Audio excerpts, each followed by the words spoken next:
capítulo 1. Ya entramos de lleno al capítulo 1 del libro de Juan. Y yo creo que este evangelio tiene muchas cosas desafiantes para nosotros, sin duda a través de cada uno de sus pasajes.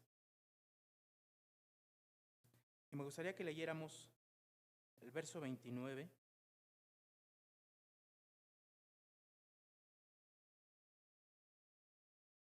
El verso 29 al verso 34. Dice así la palabra del Señor, dice: El siguiente día vio Juan a Jesús que venía a él y dijo: He aquí el Cordero de Dios que quita el pecado del mundo. Este es aquel de quien yo dije: después de mí viene un varón, el cual es antes de mí, porque era primero que yo, y yo no le conocía, mas para que fuese manifestado a Israel, por esto vine, yo bautizando con agua. También dio Juan testimonio diciendo: vi al Espíritu que descendía del cielo como paloma y permaneció sobre él.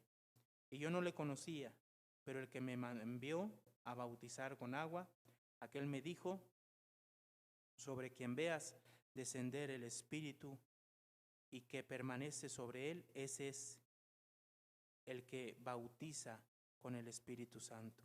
Y yo le vi y le he dado testimonio de que este es el Hijo de Dios. Oremos, hermanos. Bendito Dios, te damos muchas gracias, Padre, por permitirnos este enorme privilegio de poderte alabar y bendecir, pero también, Señor, este enorme privilegio de poder acercarnos delante de tu presencia, Dios. Señor, toma nuestras vidas, toma nuestros corazones, Dios. Levántate, Padre. Señor, sé tú quien hable en esta hora a nuestras vidas, que están anhelando de ti, Señor, buscándote. Así que pedimos, Señor, la obra de tu Espíritu Santo en nosotros en esta hora. En el nombre de Cristo Jesús. Amén y amén. Muy bien, el día de hoy vamos a ver, hermanos, acerca de qué es lo que nos enseña a través del capítulo 1 acerca de Jesús y cómo es que este Dios del cielo viene a este mundo y con la intención de entregarse a sí mismo por nosotros, para la intención de quitar el pecado que hay en el mundo. En el libro de Juan, en el capítulo 1, el domingo veíamos acerca de este pasaje y lo primero que menciona Juan es lo siguiente. Yo lo leo, sígalo con su vista. Dice: en el principio era el verbo y el verbo era con Dios y el verbo era Dios. Entonces mencionábamos acerca de que ese Dios trino, que sabemos que es Dios Padre, Dios Hijo y Dios Espíritu Santo, aquí en este pasaje menciona solamente dos personas de la Trinidad, que es Dios Padre y el Verbo. El Verbo sabemos que es Jesucristo, sabemos que habla de Cristo Jesús. Y menciona que este Verbo era en el principio. Y decíamos lo siguiente: lo que está tratando de mostrar Juan es que Jesús viene del cielo y estaba desde el principio con Dios. ¿Desde el principio de qué? Obviamente de la creación. Entonces dice, no solamente que estaba en el principio con Dios, era del principio, y dice, y el verbo era con Dios, estaba con Dios, y el verbo era Dios. Entonces una de las cosas que está mencionando Juan es que está presentando al verbo como Dios, un Dios que está desde el principio con el Padre. En el verso 2 dice, este era en el principio con Dios. Y menciona, todas las cosas por Él fueron hechas y sin Él nada de lo que ha sido hecho fue hecho. Entonces menciona y presenta a Jesús el Verbo como Dios, quien está desde el principio y está con Dios, con el Padre, ¿sí? Entonces, esto es algo que durante todo el libro de Juan no se nos debe de olvidar. Y hoy lo vamos a tomar en cuenta. Lo que está presentando Juan en primera instancia es a Jesús como Dios, un Dios eterno que está con el Padre, que forma parte de ese Dios trino, pero que, según el verso 14, leemos el verso 14, dice: y aquel Verbo fue hecho carne y habitó entre nosotros, y vimos su gloria, gloria como el unigénito del Padre, lleno de gracia y de ¿qué? Y de verdad. Entonces, el Verbo que estaba con Dios, que era Dios y que estaba desde el principio y existía desde el principio, no es un ser creado, no es un ser que Dios creó, no. Él es Dios y forma parte de ese Dios trino que dijimos es un Dios, es un solo Dios. Ese solo Dios está formado y conformado por tres personas, ¿sí? Diferentes, con diferente personalidad, que están unidas entre sí de una manera perfecta, pero cada una de ellas es personal, individual, ¿sí? Y que trabajan en un conjunto. No son tres dioses, es un solo Dios. Ellos son un solo Dios en sí mismo y cada uno de ellos tiene la esencia de Dios. Dios Padre, Dios Hijo y Dios Espíritu Santo. Nos está presentando a el Verbo, al Hijo, que está con el Padre, está desde el principio con el Padre, pero que ese Dios, Verbo, que está con el Padre y que era desde el principio, según el verso 14, ¿qué? Ese Verbo se hizo ¿qué? Carne. Dice el verso 10. En el mundo estaba, y el mundo por él fue hecho. Sí, es lo que vimos anteriormente, ¿no? Pero el mundo no le conoció. Verso 9. Aquella luz verdadera que alumbra a todo hombre, ¿qué hacía? Venía a este mundo. Entonces, lo que nos está presentando en primera instancia Juan es que Jesús, el Verbo, es Dios, no es un ser creado, existe desde la eternidad con Dios, forma parte de Dios, ¿sí? Pero que vino a este mundo. ¿Sí, hermanos? Vino a este mundo. Ahora, ¿cómo vino? Según el 14, aquel Verbo fue hecho ¿qué? Carne.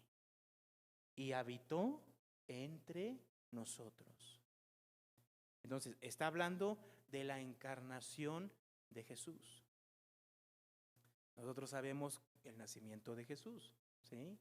Que nació por medio de la concepción del Espíritu Santo a María y que fue engendrado por Dios y nació como nosotros, ¿sí? A ver, vamos a libro de Hebreos. Busque el libro de Hebreos, capítulo 2. Vamos a afirmar estas expresiones.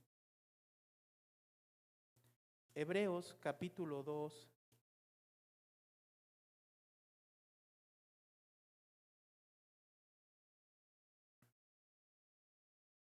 Verso 14.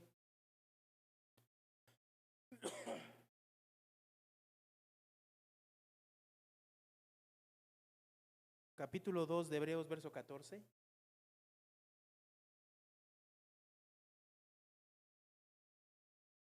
Dice, así que, por cuanto los hijos participaron de carne y sangre, él también participó de lo mismo. Cuando la Biblia habla de carne y sangre, se está refiriendo a las personas. Se está refiriendo al cuerpo, ¿sí? De cada uno de nosotros. Entonces, se está refiriendo a Jesús, está hablando de Jesús. Y dice, por cuanto los hijos participaron de carne y sangre, él se está refiriendo a Jesús, también participó de lo mismo. O sea, ¿de qué? De carne. Es como nosotros lo decimos, ahora nosotros lo decíamos de esta manera coloquial, ¿no? Carne y hueso, ¿no? Es de carne y hueso. Cuando decimos esa expresión, ¿qué decimos? Es un humano, ¿no? Una persona como nosotros. Entonces, de carne y hueso, dice, para destruir por medio de la muerte al que tenía el imperio de la muerte, este es ¿qué? Al diablo. Entonces, a través del libro de Hebreos también reafirmamos que Jesús se encarnó. Entonces, volvemos a lo que menciona Juan. Juan nos presenta al Verbo, que es Jesús, la segunda persona de la Trinidad, que primeramente, ¿dónde estaba? Con el Padre, ¿cierto? Él era desde el principio, no es engendrado, no es creado por Dios, no es algo creado por Dios, sino que pertenece a la eternidad con Dios, pertenece a Dios y es eterno, y que estaba desde el principio con Dios y era Dios. Ese Dios vino a este mundo y se encarnó. ¿Sí, hermanos? Ok, vamos a Juan, regresemos a Juan.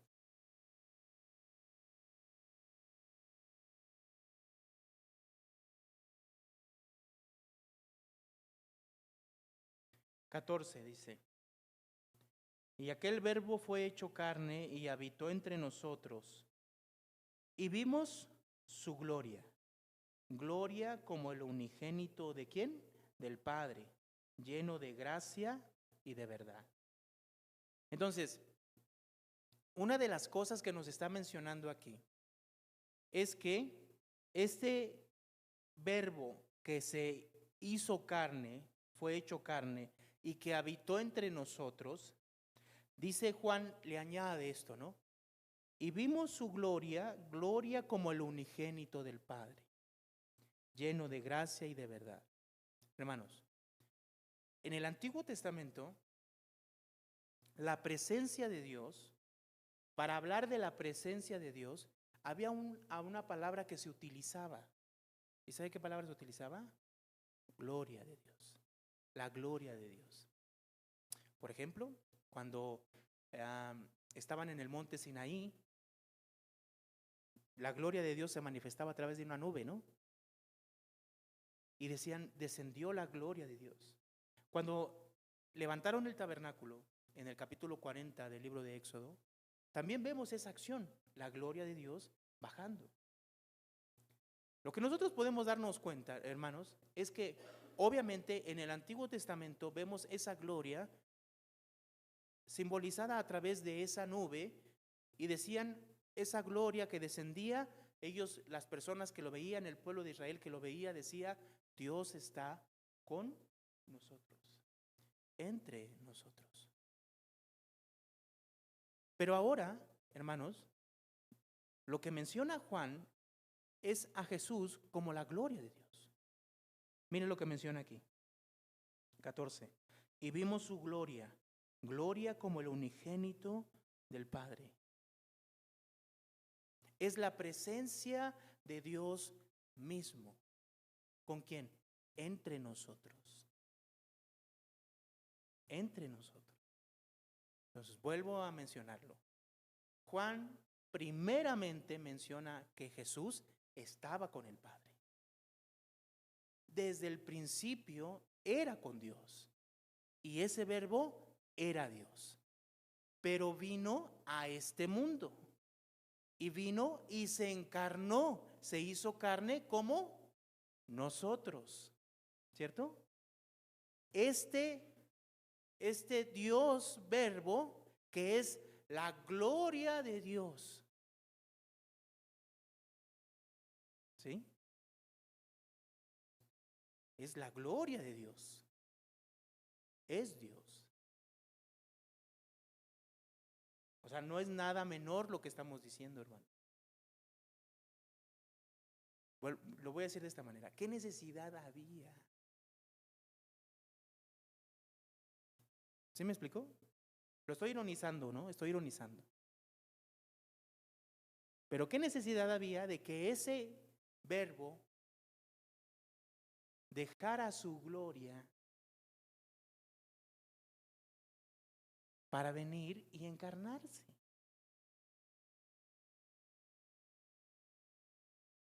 ¿Qué necesidad había? Bueno, sí había una necesidad. Verso 15. Juan dio testimonio de él y clamó diciendo: este es de quien yo decía, el que viene después de mí es que antes de mí. ¿Sí? Entonces aquí Juan reafirma una vez más que Jesús no es que haya comenzado a existir en el momento en que se encarnó, o sea, Jesús, no, sino que Juan entiende que es Dios y que ha existido siempre.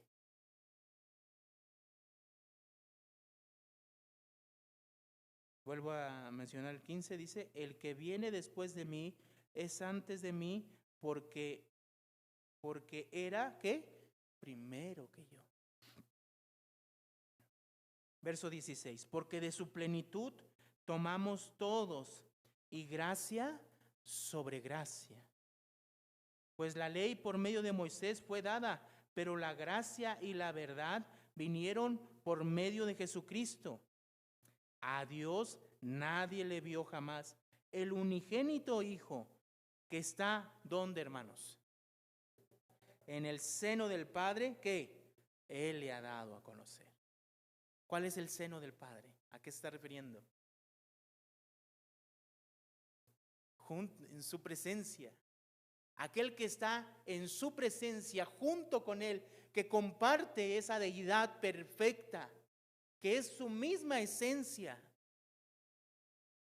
Él le ha dado a conocer. Entonces, volvamos una vez más a repetir esta parte. Juan presenta a Dios, a Jesús, perdón, como Dios, el Verbo, que estaba con el Padre desde el principio. Él existía con el Padre en la eternidad. Él no es un ser creado. Ese Verbo fue quien creó también todas las cosas que vemos. Él es Dios. Él vino a este mundo. Se encarnó como uno de nosotros. Se hizo carne como uno de nosotros. ¿Quién?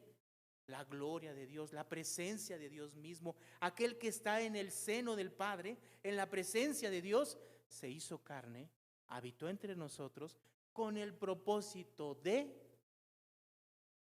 Verso 18, todos juntos lo leemos, dice: a Dios nadie le vio jamás.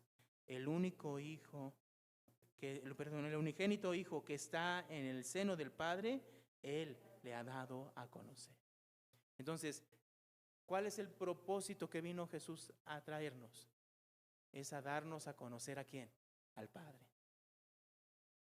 Y a través del libro de Juan vemos todo esto que menciona Jesús, cómo Jesús está enseñando quién es el Padre a través de Él.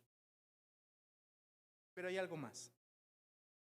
En el verso 29, Juan el Bautista, no confundirse con Juan el que escribe, porque es otro Juan. Juan es el discípulo quien escribe, y Juan el Bautista obviamente es el profeta que anunciaba a Jesús antes de que él entrara en su ministerio.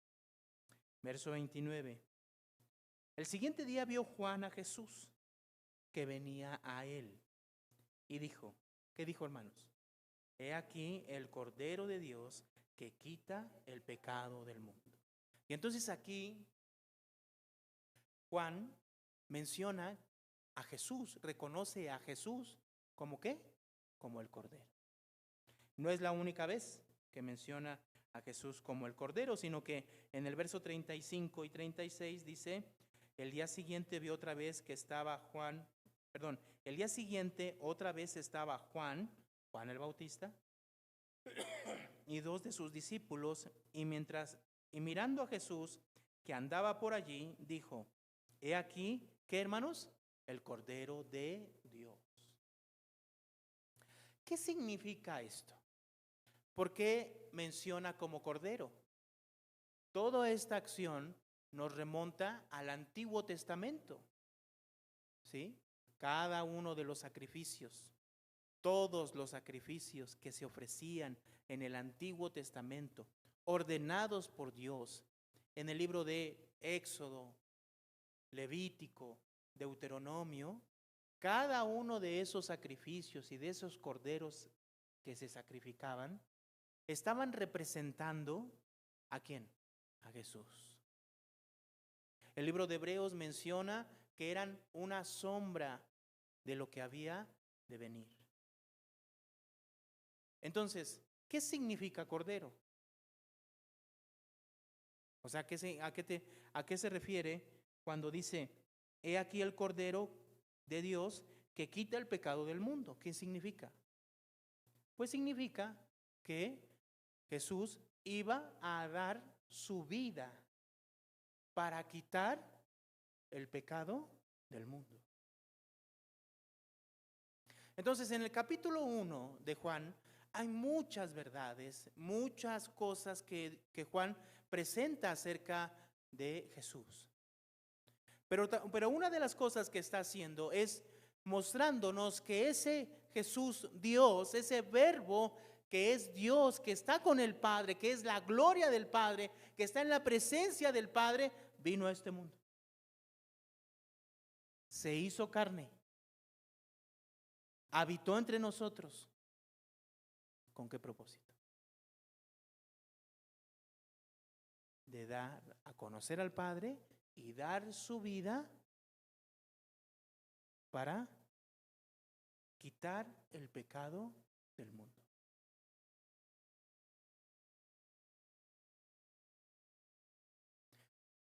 ¿Esto de quién habla, hermanos?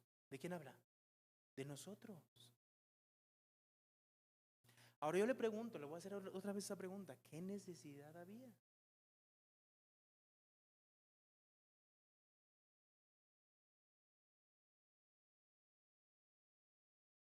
Dios estaba en su gloria, Jesús, ¿o no? Cuando vemos estos pasajes, pareciera que Jesús tenía que venir porque tenía que venir. Sí, claro que tenía que venir porque sí. No. Tenemos que entender cuál es el propósito de Dios. A ver, vamos al libro de Romanos, capítulo 5.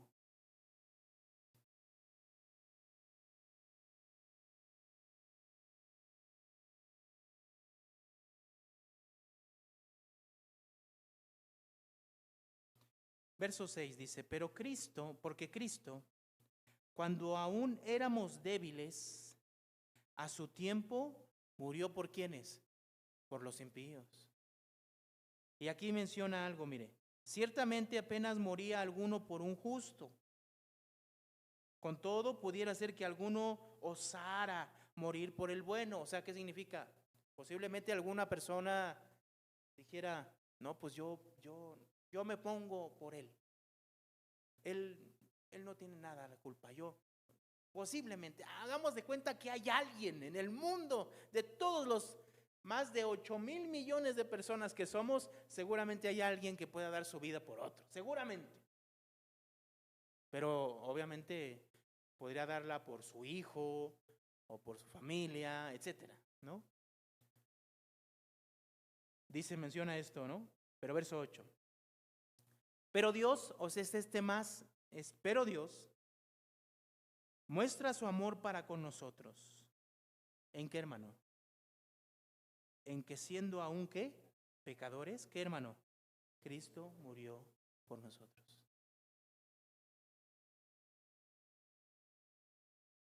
¿Cómo? A ver, ¿cómo? Dios muestra su amor para con nosotros. Entonces, ¿qué significa? Que este Cordero que vino, ¿qué está mostrando, hermanos? ¿El amor de quién? De Dios Padre. amor del Padre.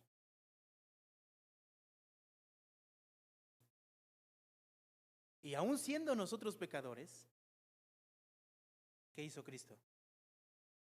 Murió ¿por quién? Por nosotros. ¿Cómo lo hacía? ¿Qué? El Cordero. ¿Se acuerdan qué hacían? ¿Qué es lo que menciona el libro de Levítico cuando ellos tenían que sacrificar? Ponían su mano en la cabeza del siervo. Lo miraban y ellos mismos lo mataban. ¿Por qué tenían que hacer esto? ¿Por qué tenían que poner su mano en su cabeza? Porque ese cordero estaba pagando por ellos. Estaba llevando sus pecados.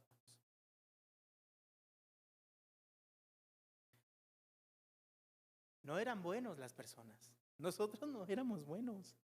¿Dice qué? Dice aquí, a su tiempo, dice el verso 6, porque Cristo cuando aún éramos débiles, a su tiempo murió ¿por quién? ¿Y quiénes son los impíos? ¿A qué se refiere aquí? ¿A quién se refiere? Se refiere a nosotros. Es la realidad. Entonces cuando Juan menciona a Jesús que estaba en el cielo, en el seno del Padre, ese Dios eterno vino a este mundo.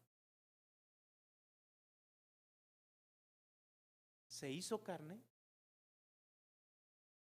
habitó entre nosotros para darnos a conocer al Padre, muriendo por nuestros pecados, como un cordero.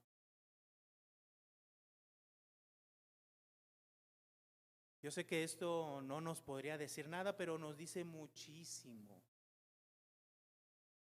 Una de las cosas que la Biblia nos enseña es que esto que vemos en el libro de Juan tiene que ser replicado por nosotros. Sí. Obviamente nosotros, pues no tenemos nada de gloria. Él sí.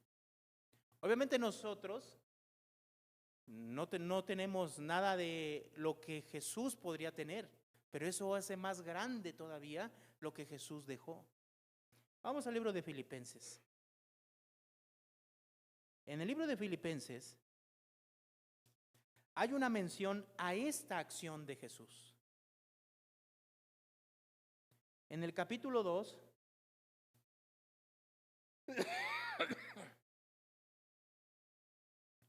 en el verso 5, hay un llamado a los filipenses a tener el mismo sentir que tuvo Cristo Jesús. Miren lo que dice el verso 5. Haya pues haya pues en vosotros este sentir que hubo también ¿en quién? En Cristo Jesús.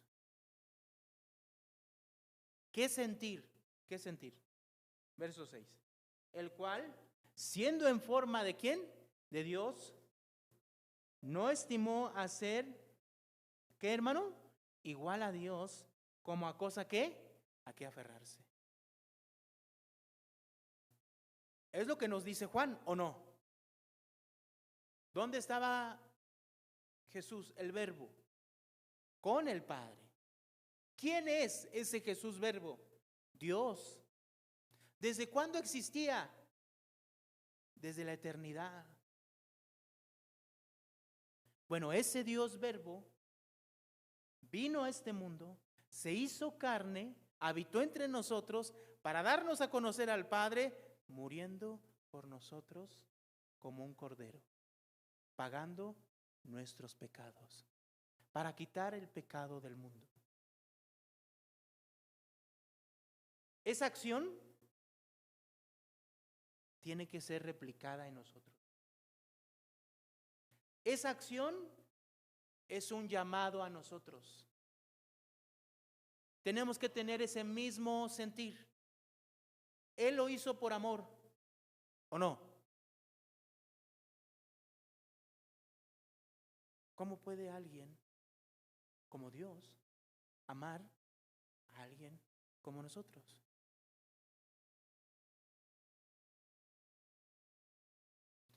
Pues bueno, Dios nos amó y envió a su Hijo a morir por nosotros. Eso lo tenemos que replicar ahora nosotros. Por eso menciona, verso 5, haya pues en vosotros este sentir que hubo en Cristo Jesús. ¿Cuál es ese sentir? El cual, siendo en forma de Dios, no estimó a ser igual a Dios como cosa que aferrarse. Porque así fue, no creo que haya sido fácil, ¿o sí? ¿Qué dejó Jesús? Dejó su gloria, el trono, su majestad. ¿Por quién? Increíble, ¿no? ¿Sí se explica, hermanos? Juan hace este trabajo, nos muestra la escena de quién es Dios, perdón, de quién es Jesús y dónde está, para que nos demos cuenta qué fue lo que hizo. Verso 7. Dice el verso 6 que no estimó el ser igual a Dios como a cosa que aferrarse, sino, o sea, por el contrario, que se despojó a sí mismo. ¿Qué hizo? Se despojó a sí mismo, tomando forma de siervo, hecho semejante a los hombres,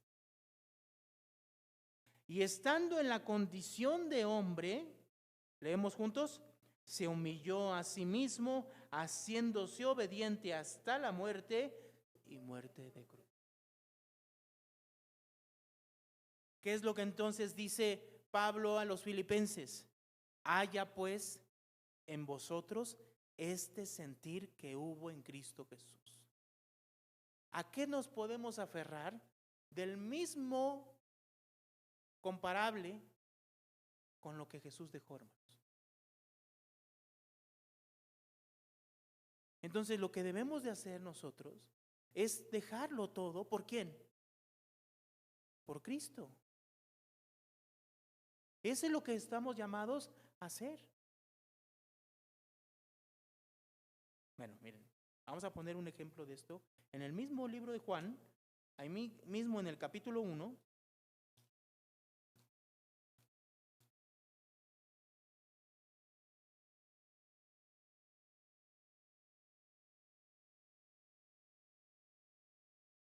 capítulo 1, verso 19.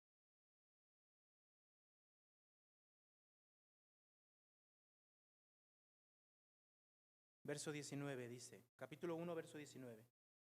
Este es el testimonio de Juan, cuando los judíos enviaron de Jerusalén sacerdotes y levitas para que le preguntasen. ¿Qué le van a preguntar? ¿Tú quién eres? A Juan el Bautista, ¿sí? Estamos hablando de Juan el Bautista. Entonces le dijeron, ¿tú quién eres? Antes de seguir leyendo el verso 20, vamos al libro de Mateo capítulo 3.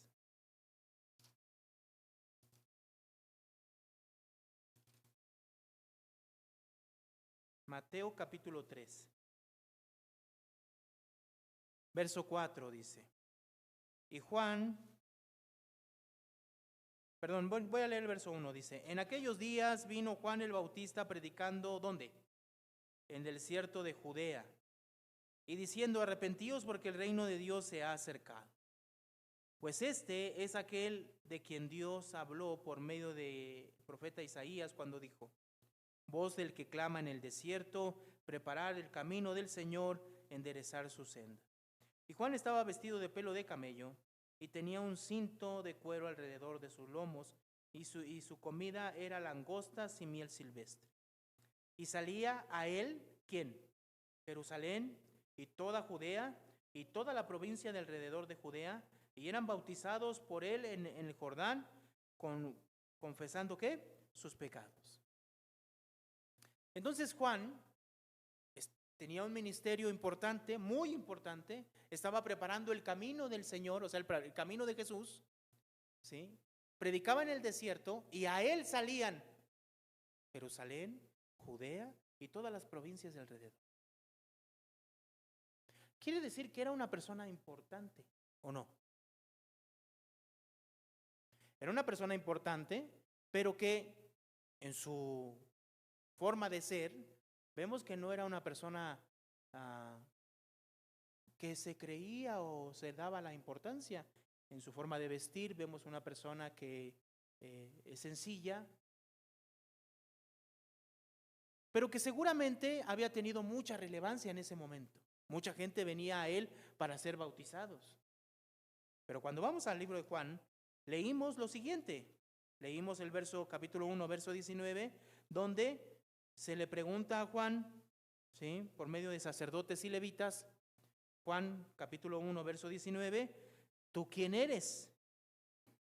Confesó y no negó, estoy leyendo el verso 20, sino confesó, yo no soy el Cristo. Entonces, ellos, ¿con qué intención fueron a preguntarle? ¿Tú eres el Cristo? ¿Tú eres el Cristo? ¿El que dijo? Confesó y no negó, sino confesó que yo no soy el Cristo. Y le preguntaron, ¿qué pues eres tú? Elías dijo, no soy. ¿Eres tú el profeta? Y respondió, no. ¿Por qué le preguntaron esto a ellos? Ellos a Juan. Los judíos esperaban, obviamente, a dos personas. Bueno, esperaban al Mesías. Pero en el libro de Malaquías, capítulo 4, Dios, a través de Malaquías, hace una profecía acerca de que iba a venir, antes de que viniera el Señor, iba a venir Elías. Jesús reconoce a Juan el Bautista como el Elías que había de venir. Pero Juan no se reconoce a sí mismo como el Elías. Ellos, los judíos, también esperaban al profeta. En el libro de Deuteronomio capítulo 18, Dios le dice a Moisés que iba a levantar un profeta como él, de entre tus hermanos, le dice.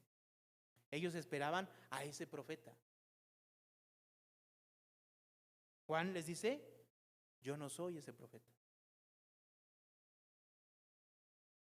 ¿Cómo es Juan? ¿Qué tipo de persona podemos ver que es Juan? Podemos ver que es una persona que no toma gloria para sí mismo en lo absoluto. ¿O no? Pudiéndolo hacer. ¿Por qué? Porque de que era una persona importante y reconocida por gran parte del pueblo, lo era. ¿O no? Sin en cambio, vemos a una persona que no se jacta absolutamente de nada. Su ministerio estaba en el desierto. Y en el desierto salían todas esas personas para ir y ser bautizados, arrepintiéndose de sus pecados. Él les dice, yo no soy el Cristo. Él les dice, yo no soy Elías y yo no soy el profeta. Entonces, ¿quién eres? Le dice el verso 23, leemos juntos. Dijo, yo soy la voz de uno que clama en el desierto, enderezad el camino del Señor, como dijo el profeta, ¿qué? Isaías. ¿Qué vemos aquí de Juan?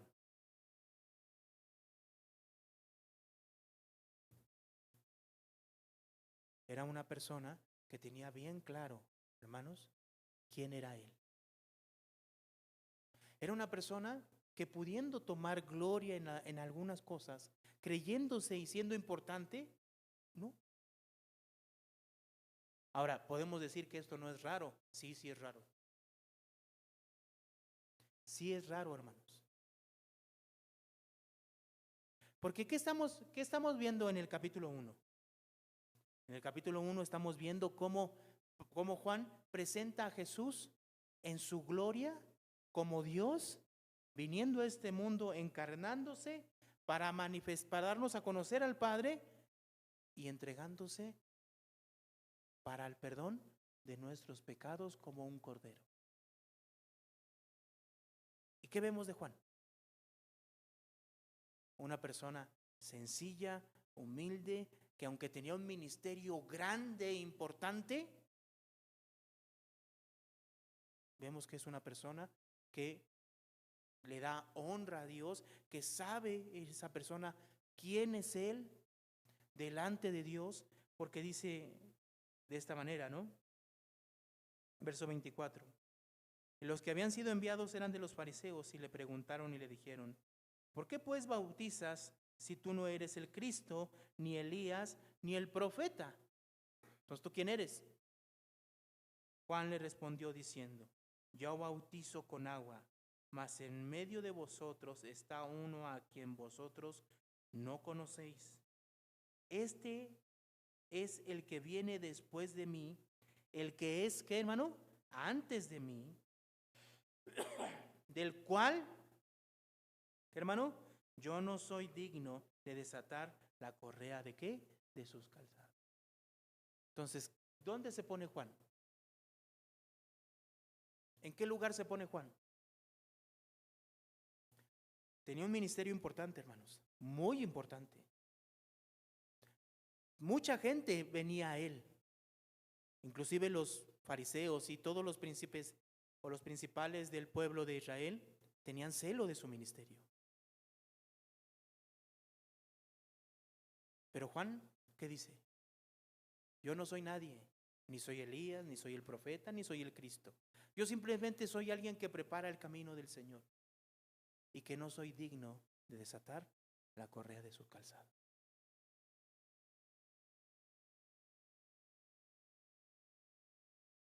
Entonces dice aquí, 27, este es el que viene después de mí, el que es antes de mí, del cual no soy digno de desatar la correa del calzado. Estas cosas sucedieron en Betania, al otro lado del Jordán, donde Jesús estaba, ¿qué? No, perdón, donde Juan estaba bautizando. Verso 30. Este es aquel de quien yo dije, después de mí viene un varón, el cual es antes de mí, porque era primero que yo. Y yo no le conocía, mas para que fuese manifestado a Israel, por esto vine yo bautizando con agua. También también dio Juan testimonio diciendo, vi al Espíritu que descendía del cielo como paloma y permaneció sobre él. Y yo no le conocía, pero el que me envió a bautizar con agua, aquel me dijo, sobre quien veas descender el Espíritu, a quien permanece sobre él, este es el que bautiza con el Espíritu, ¿qué? Santo. Y yo le vi y he dado testimonio de que este es, ¿qué? El Hijo de Dios. Entonces, ¿qué menciona Juan aquí? Menciona a Jesús como el Cordero, ¿verdad? Pero también menciona a quién? Al Espíritu Santo. La única manera, hermanos, de que nosotros tengamos el mismo sentir de Cristo y dejemos en realidad todas las cosas, ¿en qué sentido tenemos que tener ese mismo sentir? Hermanos, Cristo fue capaz de dejar su propia gloria para venir y dar su vida por nosotros. Lo que nosotros estamos llamados a hacer es a replicar eso. ¿Qué tenemos que dejar, hermano? La realidad es de que tenemos que dejar nuestro orgullo, nuestra soberbia, lo que para nosotros es importante. ¿Para qué? Para verdaderamente servir a Dios en todas las áreas de nuestra vida. Pero para poder hacer eso, no es cuestión, hermano, de una intención personal, sino es a través de ¿quién? De Cristo. ¿A través de quién? Del Espíritu Santo. Vamos a 2 de Corintios capítulo 4, capítulo 3.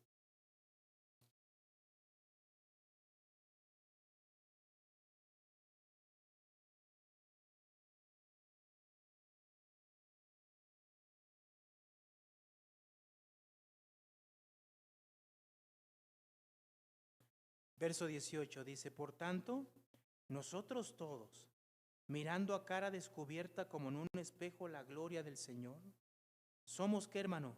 Transformados de gloria en gloria en la misma imagen como por el Espíritu del Señor. Entonces, estamos siendo transformados a la imagen de Cristo. Si nosotros vamos al capítulo 1 de Juan, ¿qué imagen nos está dando Juan de Cristo? ¿Qué imagen, hermano? Una imagen que se niega a sí mismo, una imagen que puede dejar esa gloria por amor y entregarse.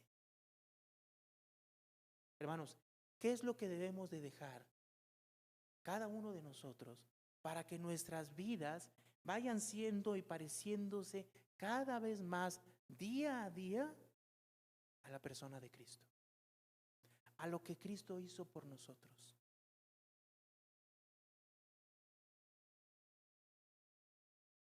La realidad es de que nuestras vidas cotidianas están sumergidas en nosotros mismos. Hay muchas cosas que debemos de dejar, hermano. ¿Cuántas veces no hemos mencionado aquí la necesidad de que todos nosotros tengamos una relación personal con Cristo a través de su palabra? Vamos, ni eso a veces hacemos en nuestras vidas personales, con el pretexto de que tal vez tenemos muchas cosas que hacer. Pero eso ni siquiera podemos dejar un momento para poder acercarnos a Dios. Bueno, si no empezamos con eso, imagínense lo demás, que es nuestro carácter, nuestra forma de vivir.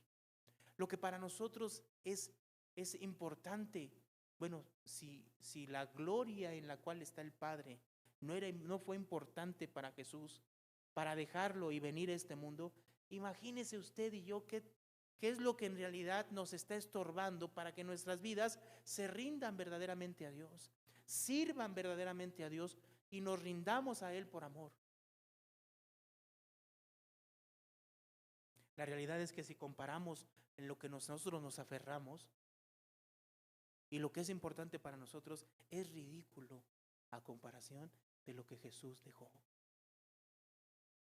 Por eso cuando los evangelios mencionan a Jesús teniendo una relación donde se habla de que Él es quien nos bautiza con el Espíritu, es que en realidad, hermanos, esta obra de salvación se complementa entre el sacrificio de Cristo y la obra del Espíritu. Porque la obra del Espíritu que actúa en nosotros, ese Espíritu que actúa en nosotros, nos lleva a ser transformados a la imagen de Cristo. Por eso cuando vemos los evangelios y vemos la vida de Cristo, es una vida que tenemos que imitar, hermanos. Y estamos llamados a imitar cómo Dios abandonó su gloria, se hizo hombre, negándose a sí mismo, se hizo obediente hasta la muerte y la muerte de cruz. Por eso cuando Jesús decía, si alguien quiere venir en pos de mí, niéguese a sí mismo, tome su cruz y sígame, ¿qué está diciendo en realidad?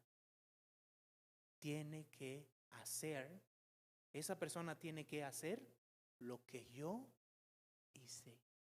Que estaba con el Padre, en la gloria del Padre, en la presencia del Padre, siendo Dios, un Dios eterno, pero vine a este mundo, me encarné para venir a morir y así librar a este mundo del pecado, a nosotros de nuestros pecados. ¿Qué estamos llamados a hacer? Lo mismo. Dejar todo lo que estorbe, todas nuestras pasiones, todos nuestros deseos, todo lo que para nosotros es grato, todo lo que nosotros añoramos para ir a Cristo y servirle. Todo esto por amor. Pero ¿sabe quién es el que actúa en nosotros para que esto se lleve a cabo en nuestras vidas? El Espíritu Santo de Dios. Por eso Juan decía, yo bautizo con agua, pero el que viene, él bautizará ¿con qué? Con Espíritu Santo. Es necesaria la obra del Espíritu Santo para que nosotros podamos entregar nuestra vida a Dios. ¿Estamos dispuestos?